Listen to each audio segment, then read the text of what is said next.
All right, let's have a look here at these moments, eh? All right, so what we found out here yesterday is that a 3D moment is a vector, generally speaking, at least to start with it is. That a moment is called out by the axis it rotates around. So you can think of the moment as being a wheel. The moment vector is the axle of the wheel. Okay. All right. So the moment is the wheel. The moment vector is the axle of the wheel. That's kind of an important idea. If you want to calculate a moment, what you do is you take the vector and you break it up into a Cartesian vector with x, y, and z components, and then you find the moment of these components about a given point. That will occur about the x, y, and z axes, okay? So you write out these moments as vectors. And we also mentioned that when you combine these components, you combine a force with a moment arm, that will get you a moment. Between those three things, you cover the x, y, and z axes. So for example, an x force will combine with a y moment arm, and that will get you a z moment. Okay, that's kind of how that goes, all right? Now, we went through this visual calculation method, which, is the core of what we're doing here. I mean, that's how you look at this, and that's what it means, so to speak, And keep in mind the meaning of the moment being a wheel and the moment vector being the axle of the wheel. However, and that's the core of it, I want you to visualize that and grasp that, okay? So there's kind of what we ended up with. We came up with that moment vector of 0i plus 57.6j plus 202k, and that would create that orange moment, that twisting action, which I believe in physics you call a torque, if I'm not mistaken. It's a common name for it. You talk about torque wrenches. We always have these different vocabulary usages in different disciplines. In engineering, we tend to call it a moment. It's the same thing. Okay, so that torque comes around like that, or that moment. Notice the moment vector as called out there is 0i, 57.6j, 202.2k. I've attempted to draw that up here. I've got it outlined in green where my cursor is at. That's that moment vector as near as I can sketch it on the paper. The moment then occurs in a plane that's normal to that. Okay, that's the key relationship there, all right, between the vector and the moment itself. All right. Okay, then we went through the fact that we could put that 600 Newton force in any location on its line of action, run the numbers, we'll get different combinations of numbers, but we'll end up with the same answer. So it doesn't matter where you put the moment, or excuse me, put the force in the line, you'll still get the same moment. Okay. We okay with that stuff? Any questions on that? All right. Okay, from there we mentioned that this is awkward to calculate, okay, if you do it visually, and that there's a nice mathematical tool that some mathematician came up with called a cross product, and that this cross product works very well for us to calculate a moment. We went through how to calculate a cross product. It's simply a matter of plugging into that formula that I've boxed in. You can derive that formula, as I learned to do. I've written it on your formula sheet. So I do want to emphasize that, and the reason I'm emphasizing this is sometimes on some of my exams, I have people that don't know how to do a cross product, and that kind of bothers them a bit on the exam, and they're not able to do it. And it is a little frustrating to me because I've got the formula right on the formula sheet. So I want to get that across to you, that if you need to do a cross product, you look in the lower left-hand corner of the formula sheet, and it's right there. That's how you do it, okay? So that's it, okay? It's that straightforward. You plug into that. Now, the cross product formula is generated using generic vectors A and B. We use it more particularly to do our moments by using R and F. So it's R cross F, importantly, not F cross R, but R cross F. It's got to be done in the right order. And R is a position vector from the point to the force. F is the force vector. If you cross those things, out comes the moment vector. Bang, okay? Just like that. So we good with that? Questions? All right. Okay.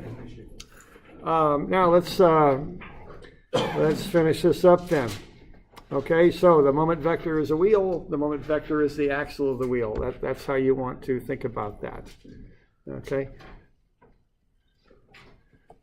Okay, just to kind of emphasize that point, if you have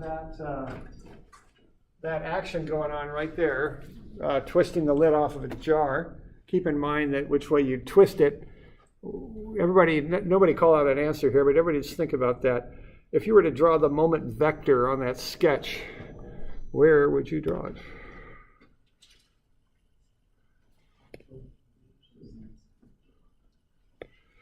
Okay, I mean, in what direction would it go? Now, this gets a little tough on a flat piece of paper, of course, to do this accurately, but just an idea. So, okay, if we're going to twist the lid off of the jar, I think if I remember right, I'm going to twist it like that. Is that right? And so which way would the moment vector go? Let's place it in the middle of the lid, which is the most logical place. What's it going to do?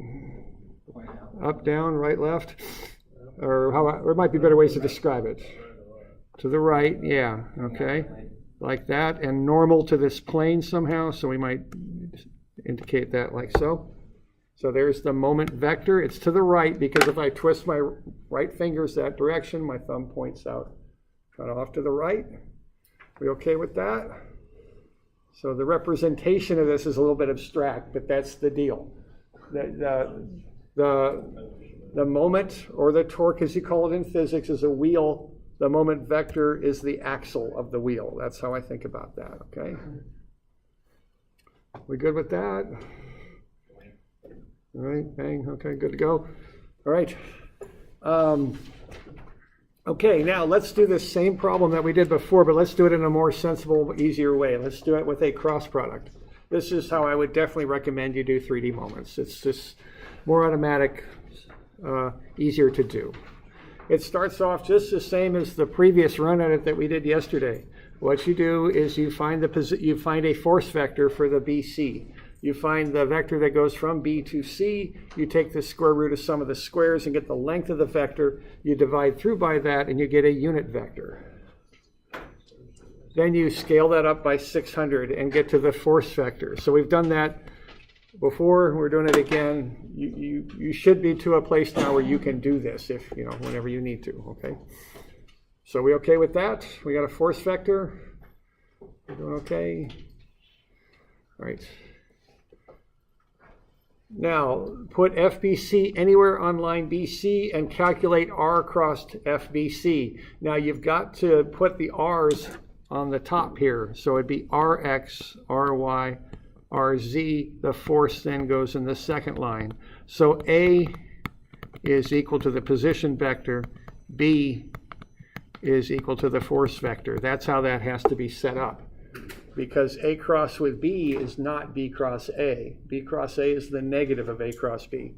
So if you switch the order, you'll get sign errors, okay? So be aware of that.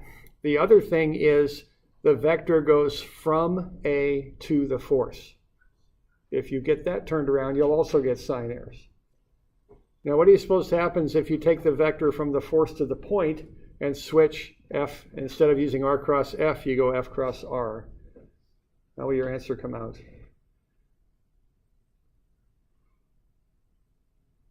You'll get the negative of a negative. It'll come out, your answer will come out correctly. Okay? Now, you're not doing it correctly though, so be aware of that. If on a test, I'll take a number of points off for the doing of that, even though the answer is right though, okay? So be sure that you've got the vector from A to the force. That's how the vector goes, and that you're going R cross F. Okay, that's the important stuff to remember. Okay, so I just want to point that out, that you can get double sign errors and get numerically the right answer, even though you're not using the right approach. Okay, all right. So let's put it up at C, and let's do it here. Let's get RC is 0.2, RA is 0.40, 0.2. Those are the positions of C and of A. So when I take RC minus RA, I get the vector that goes from A to C, like so. All right. And that comes out to be negative 0.400. That's how I get from A to C. Plug that into the cross product. Now, again, I use this determinant thing because that's how I learned it. You don't have to do that. You can use the formula off the sheet. Whatever way you like is fine. I pop that in there, and then I do the cross. So what I'm going to do there for I, I'm going to take 0 times 144 minus 0 times negative 0.506. So that's 0 minus 0I. So what I'm doing there to do this, the way I learned it again, is I cross out the top row and I cross out the column that represents the unit vector that I'm calculating for, and then I cross what's left. Okay. Then I'll cross off the top row, I'll cross off the middle column and cross what's left. Now this is minus because it's the J component. So minus negative 0.4 times 144 minus 0 times 289. That's the J. And then the last one, of course, is the K. And I'll cross off the K column, top row. And I'll cross what's left. So that'll be negative 0.4 times negative 0.506 minus 0 times 289. Calculate everything up. I get 0 plus 57.8 and then plus 202.3. So 0I plus 57.8J plus 202K. That's the moment vector about which this moment would spin, okay? Just like before. There's that moment vector, like that. So that's the moment vector between A and C. That's the moment vector of the force BC about A is how I would express that. Yeah. So if that's if this is like a rocket and I tie a rope from A to B, what I would expect that rocket to do is spin around like that. Oh. That might be one way to express it. There's many ways to express it, yeah. And this vector is normal to that plane and follows the right-hand rule, okay? Right. So this is just how to compute this, is what I'm showing you. This is how I would do it with a cross product, okay? We're good? Okay, why don't we put the force at point B and do the cross again. So why don't you guys do this? So put the cross product together to compute this vector. We're going to put the force at B this time. So we got the force at a different location at B. So I just want you to run the calculation yourself. Put the force at B this time.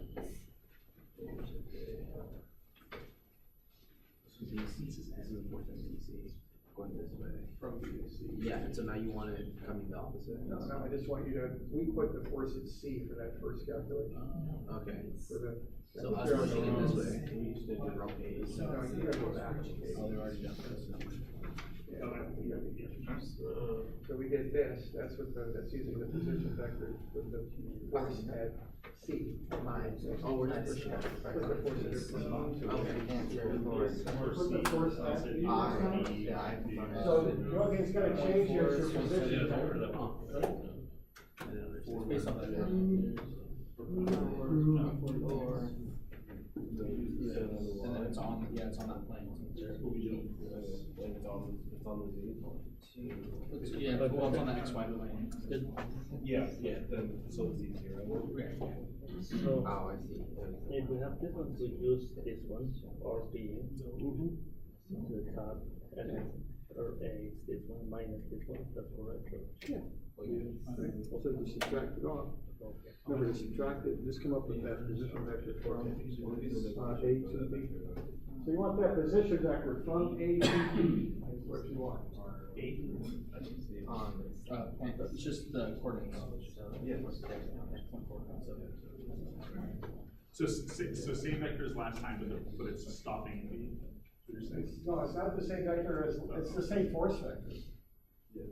Same force vector, because that's the force that causes the moment, but the position vector is not from A to C this time, it's from A to B. You can use any position vector you want from A to the force. We used A to C last time, now let's go to the force of B.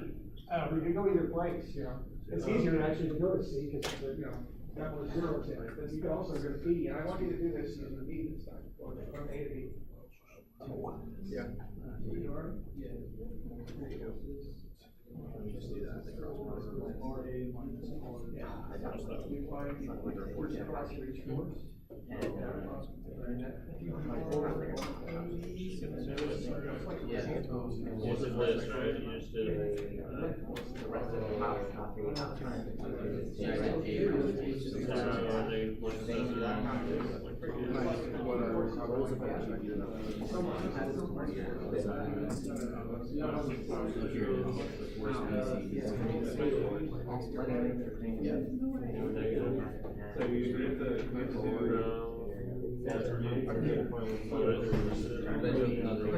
I've never had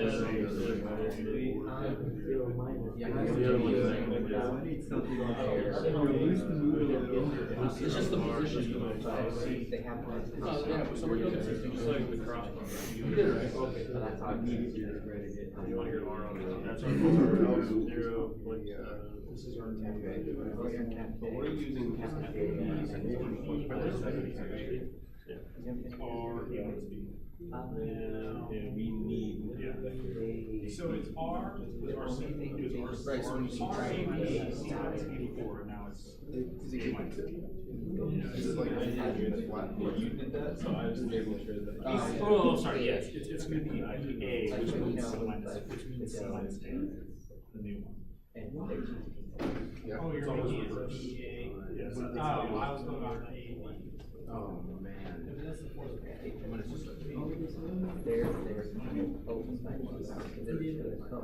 Oh, that's right. I think it's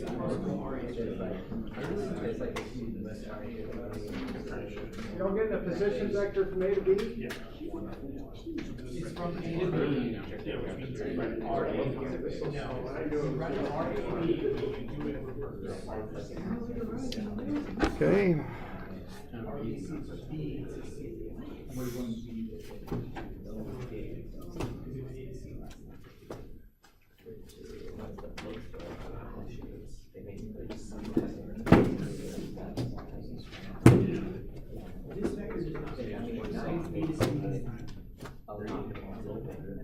This force vector is the same. You can use any vector that goes to the force. You need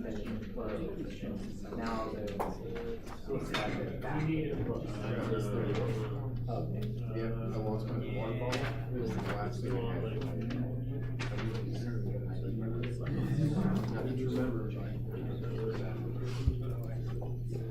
Okay, so RAB is 0.7, negative 0.2, 0.7, negative 0.2. Is that, y'all getting that? From A to B? Yep. Okay. Now just run the cross. That's all you got to do. Be sure you're crossing R with F. R first, F second. And you should get something pretty darn close to what you got before, or what we got before, I guess I should say. You might have a little bit of rounding error in there. Yep. But we're not worried about that. Because remember, in engineering, any structural work, as I remember, the standard safety factor is 1.4, 1.5. So, you know, keep in mind, these things are models. We deal with the concrete world. We don't get exact answers. You never do. And you throw in safety factors to account for that. I always got that in the back of my mind. I can tell how you have an X component is 0 because they both have the same X, so there should be no more X. Yeah, right. Yeah, you can kind of look at it and get a feel for it too. Okay. Y'all doing okay with that cross?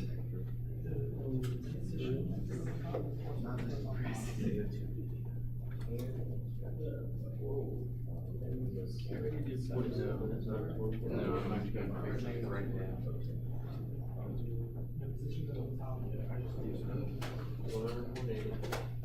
Okay, so just get that thing filled in. The only really important thing here is get the position first. And it's a full position vector because you want the length of that vector embedded in your calculation. The full position vector. Okay? That's fine. That's supposed to be negative 506. Yeah. We got for I, we got negative 0.4. Okay. Did you just round to 0? That's what I did. That's fine. Yeah, I got negative 0.4 also. Now, if I put 0 there because I know it's 0. Now, if you put negative 0.4 on there, that would be okay too. I mean, I'm not going to quibble over something like that, if you know what I mean. I mean, as long as you're doing reasonable things with your rounding, whatever that reasonable thing is, I don't get too worked up over it. Okay. So we're getting to those steps there. We doing okay with that? We got any questions on that? So that whole visualization thing, you don't really need to worry about it as far as computing this. I want you to understand it, though. That's probably, in some respects, more important than computing it is understanding it. But this computing it, this is all you got to do. Okay. Now, this is another one that's going to be on the test. I can tell you that for sure. Okay.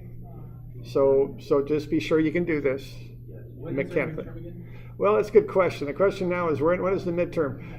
I would ask you a question. What do you guys got going on for midterms next week? Next week's a bunch of midterms. Yeah, I know. Tuesdays, Monday, Tuesday. Monday, Tuesday. For me, Tuesday, Friday. Tuesday, Friday. We got Wednesday, Friday midterms. Wednesday, Friday. Every week. Okay. Do you guys want to go early week 5? Would that be better? Yes. Okay, I'm not totally flexible on midterms, and I'll be very clear. I do make the final decision. Okay, I want to be clear on that. But I always listen to you because I know you guys got a lot of classes. So if you got concerns, voice them, and I try and accommodate things in a reasonable way. But I do, that's going to be my call, though. Okay, maybe we'll go a week from Monday, tentatively. That sound good? A week from Monday. So Monday of week 5. Monday of week 5. That's tentative. That's just off the top of my head. Kind of what I'm hearing right now. We can always work with things like that. I mean, but I don't know where it is, but some things like what I mean. Okay, but we'll kind of tentatively say that. Okay, all right. But we'll address that. Well, actually, tomorrow I'm not going to be here, so okay, it won't be next week. Let's just say that. Okay, let's just definitively say that. I won't do it next week. We'll do it week after. Yeah, week 5 sometime. Okay. Because I'm not going to be here tomorrow, right? So no class tomorrow. All right. Okay, so we good on that cross? That's good. Okay, we're good. All right. But I know you're saying, what about 3D moments about axes? I should say anaxis, not and axis. Anaxis. Okay, let's look at that. This gets a little interesting.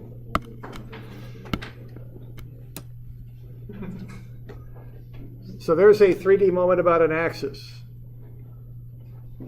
So you're looking at 1.8 liters, about 110 horsepower of raw power in that vehicle. And that thing it's awesome.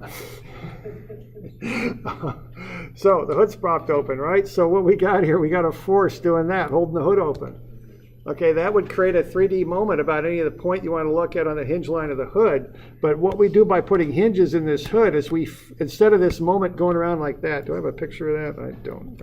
Instead of that moment coming around like so, as it would, as it would about the hinge, now I'm going to force the moment to do this about the hinge line. By putting those hinges in there, I force the moment to occur about the hinges. Okay? So what I'm doing, I'm taking a 3D moment and I'm saying you have to occur, or I'm interested in how you occur about this hinge line. That's how I'm going to figure out if I could prop that hood up. Y'all okay? You know what I'm saying there? It's a 3D moment, but I'm making it occur about a hinge line. So that's a 3D moment about an axis. Okay, if I'm operating that bucket there, I might be a little concerned about jerking on that big old piece of concrete a little bit too hard and rolling that thing over that axis, right? If I pick that thing up a little too hard and jerk it too much, I might tip that thing over, all right? So that's a 3D moment if that thing's being kind of picked up that way about an axis. Okay, I'm not interested in a 3D moment in space so much anymore. Now I'm going to say, what's the moment about a particular axis? Because I'm worried about tipping that thing right there. Y'all with me there? That's kind of the question. Now, how do we do this, okay? Okay, the way we do it is like so. What we're going to do, we're going to calculate the moment of the force about a point on the axis. So what I've got on the next page, and I don't know what page that is. 320. So on 320, I've got this same sort of sketch, but I've added a physical feature to it. Instead of pushing on a rectangular block now, I'm going to have the same geometric setup on the forces, but now I'm going to put an axis in here between two bearings, rather crudely drawn at A and D. And then what I'm going to do is I'm going to put a plate there below the axis, and I'm going to use that force to push on the plate. And that plate then will spin about the axis. And I want to find how much moment am I generating about that axis. Okay? Now that force is not normal to the plate necessarily. That's the idea here. So the steps in doing this will be the same steps as before. First I got to find the moment about a point on the axis. Okay? And we already did that. I'm going to find the moment about A. That's step one. So I go ahead and get the force vector FBC, which I already got. Then what I'm going to do is I'm going to, so I go ahead and calculate that, okay? And we've done this, I think, 4 times now, so I think we got it pretty well figured out. Okay, I found the moment about A, just using a technique that we just used 2 minutes ago, okay? That's the moment about A. Now what I've got then is MA, and that vector is going off this way, right? That's that moment vector. What I want to do is find out how much of what I call this free moment vector, the moment about A, how much of it is directed such that it would cause a rotation about that axis, AD, okay? So what I'm going to do to accomplish this is I'm going to project that moment vector, which represents the axis about which what I would call the free moment would spin. I'm going to project that down onto the axis that it actually is going to be forced to spin about, which is AD. So I'm going to take that moment vector and I'm going to project it down onto AD because I'm forcing that moment to occur about AD. Okay? And it's just a projection, so all I got to do is take MA and dot it with UAD. And that will get me the projection of the moment vector about A onto that line AD. So that's what's going on here. Okay. So we okay with that? Doing all right? So it's just a dot product. Okay, so there's the picture. Okay, so MA is 0I plus 57.8J plus 202K. That's that moment we just calculated just 5 minutes ago.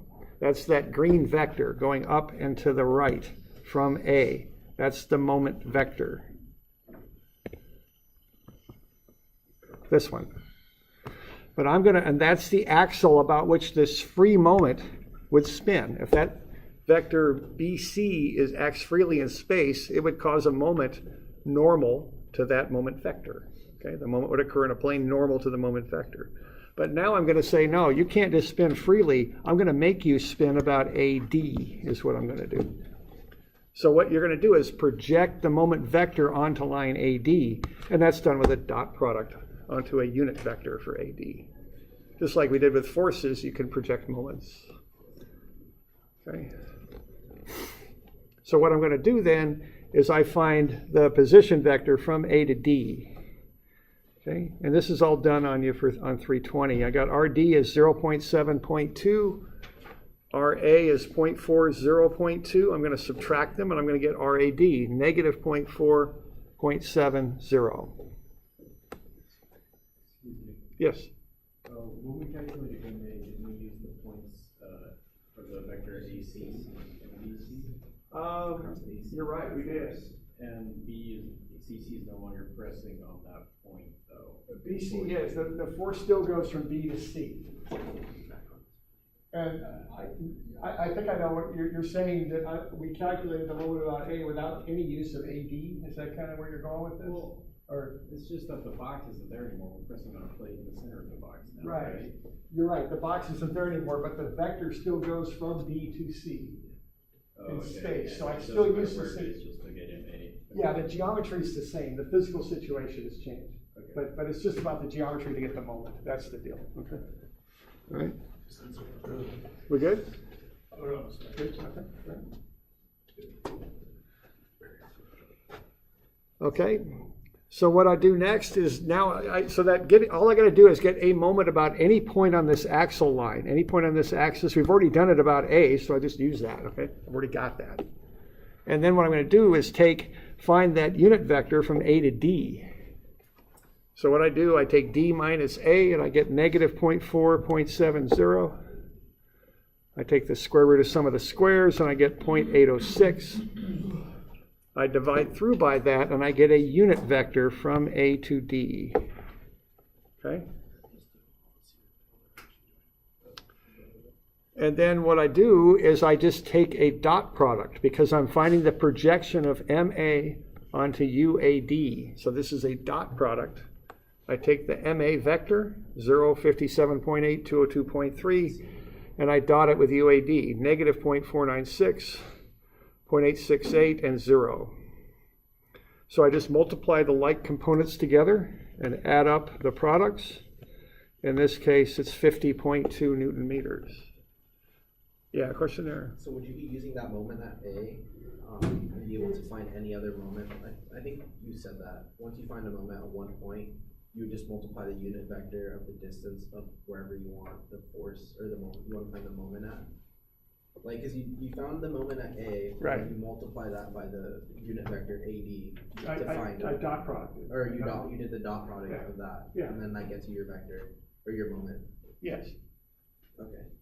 And what I'm doing here, again, I'm forcing the moment vector to lie on this line. I'm finding the projection on that line, because I'm making this the axle of the moment now. I'm forcing that to happen by putting those bearings in there in the shaft. Okay. Okay, so what that means is if I've got this 600 Newton force geometrically in this location and I push on a plate about that axis, I'm going to generate 50.2 Newton meters of moment about that line AD. That's what that means, okay?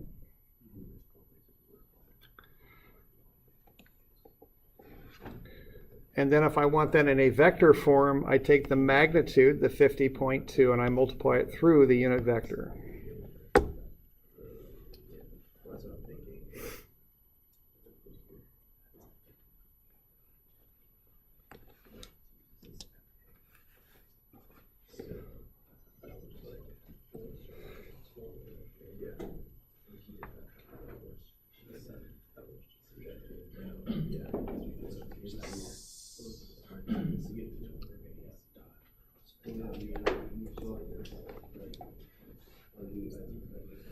So, I'm trying to break it down, but, because like, the two biggest factors of how the force changes on the axis is the fact that it's perpendicular to the axis, right? Well, the force itself is not perpendicular to the axis. The axis can go anywhere I care to put it. Now, the component of force that causes the moment would be perpendicular to the plate. You know, yeah. But there's a lever arm happening in there. There is, and you can back into it. You can take this moment and divide out the force, and that would tell you the lever arm to the perpendicular component of the force. You with me? Yes. But it's hard to compute. So it's built into that right now, but you can drive it by using the information that we It's obtained. easier to do it this way to compute it and Okay. then back in. I don't know how to work with the vectors and figure out the perpendicular component of the plate and then find the distance. That would be, I don't know how to do that off the top of my head using vectors. Yeah. So here we're backing into it, computationally, this is the easiest, most straightforward way to do it. Okay. That makes sense. Other questions? All right.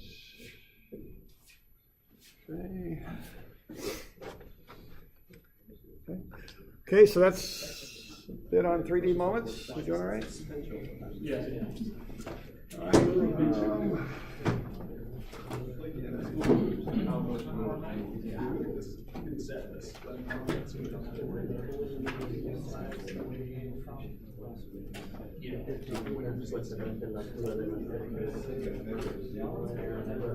all right? Okay, so what we're going to do here then, now, let's see, now I've already assigned 191, 2, and 3, right? Yes. Now, I like to cover them before they're due, so I'm going to push these back to Wednesday, okay? And that will be the 17th, is that correct? And I'm going to give you some more, though. 201, 202, so 201, 202, and 211. Now, 211 is a projection problem, so use your answer from 211, I'm sorry, from 201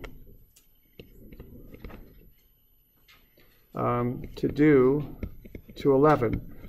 So 211 is a lot like this problem, and it relates to 201 like we just related to the previous problem. So just take your answer from 201, use it to do 211. You don't have to redo everything. 201, you're going to get a moment about a point A. 211, you're going to find the moment about an axis that goes through point A. Okay? So just use your answer from 201, use it on 211. All six due on the 17th? Yeah, these will be due Wednesday. Now, okay, so you guys got all your midterms coming up next week, right? And you're not going to just do all your studying the night before, right? Because you know that you don't learn well that way. You're going to start now, and you're going to start taking little pieces and build it up. That's how you're going to do that, okay? I know that because I know you're all good students and you want to do well, right?